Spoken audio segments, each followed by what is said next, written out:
In 1692, the small town of Salem, Massachusetts, was gripped by hysteria. It began with strange fits suffered by young girls, screaming, writhing, and speaking in tongues. Physicians and ministers declared it the work of the devil. What if they were right?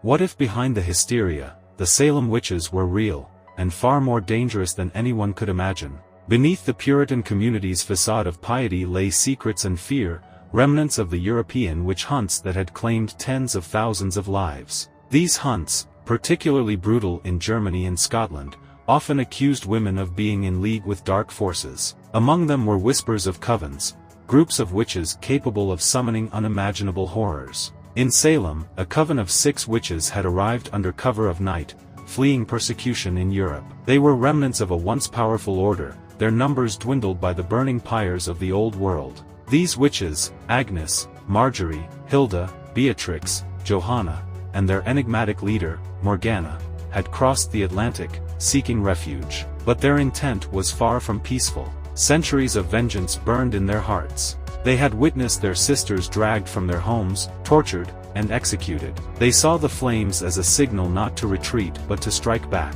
Their plan? To seed fear and chaos in Salem and use it as a springboard for unleashing darkness across the colonies. The witches operated in secrecy, meeting in the dense woods at the edge of town.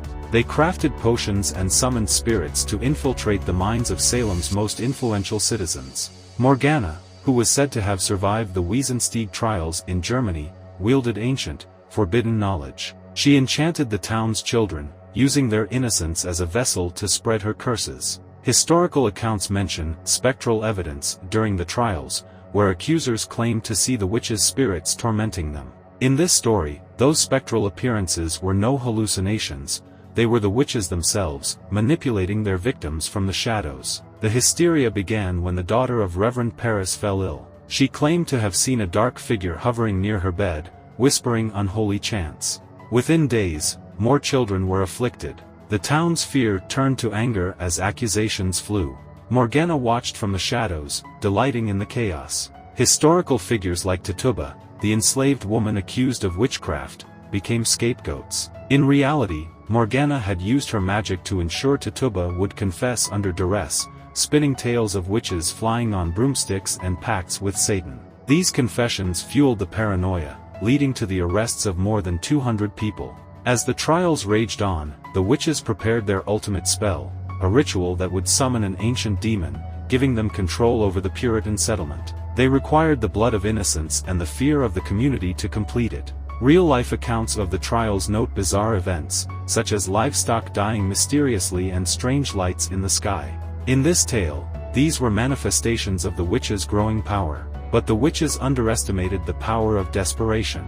Cotton Mather, a key historical figure in the trials, began to suspect something more sinister was at play. His sermons turned from condemning innocents to rallying the townsfolk against an unseen enemy. One fateful night, the townspeople stormed the woods with torches and muskets. They interrupted the witches' ritual just as Morgana chanted the final incantation. In the ensuing chaos, fire consumed the forest. While some of the witches escaped, Morgana was captured. Historical accounts say that many women were hanged during the trials. In this version, Morgana was among them. But as the noose tightened around her neck, she uttered a chilling curse. "This is not the end. My sisters and I will return, and your children's children shall fear our name." The Puritans believed they had vanquished the witches, but the darkness lingered. Some claim the Salem witches' power was never fully extinguished, their spirits haunting the land even now. The Salem witch trials stand as a cautionary tale about the dangers of fear and hysteria. But what if that fear was justified? What if the witches were real? And what if they are still watching?